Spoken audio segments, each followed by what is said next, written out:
Ang internet ay nagbibigay ng maraming benepisyo, ngunit ginagamit din ito ng mga cybercriminals para sa mga scam.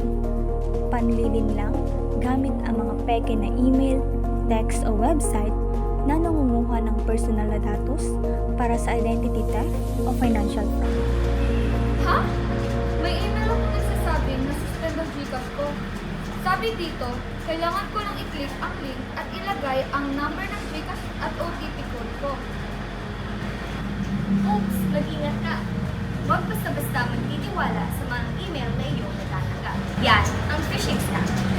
Ang phishing scam ay isang uri ng online panlilinlang kung saan nagpapanggap ang mga scammer o cybercriminals bilang lehitimong organisasyon tulad ng bangko, GCash o gobyerno gamit ang peking email or text, tawag o website upang lokohin ka na magbigay ng personal na impormasyon.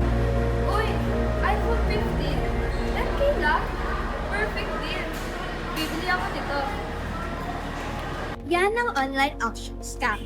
Isang uri ng panlilinlang sa mga online auction platforms katulad ng Shopee, Lazada, o Facebook Marketplace kung saan nag-aalaw ang mga scammers ng peke or hindi umiiral na items sa mababang presyo. Nanalo ako ng 1 million. Kailangan ko lang i-click ang link at magbayad ng 5K at ibigay ang aking bank information. Maki-fill up ha? Ito naman ang lottery scam o advanced fee fraud. Ito ay isang uri ng panlilinlang na sinasabing nanalo ka sa hindi mo pinasukang raffle, lotto, or sweepstakes. Yehey! Text from BPI? Na-approve loan ko, 5K? Makakabayad na ako ng tuition ko. Ang loan availment scam ay isang panlilinlang kung saan nag-o-offer ang mga scammers ng pre-approved loan o instant utang via text, tawag o FB. Pero humihingi ng upfront payment tulad ng processing fee, guarantee deposit or PIN/OTP. Narito ang mga pinakamahalagang tips mula sa BSP, CICC at PNP para maiwasan ang mga online scams sa Pilipinas.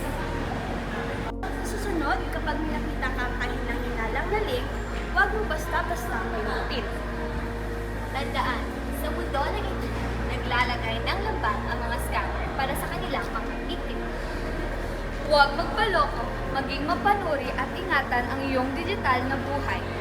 Maging alerto sa bawat pindot upang maging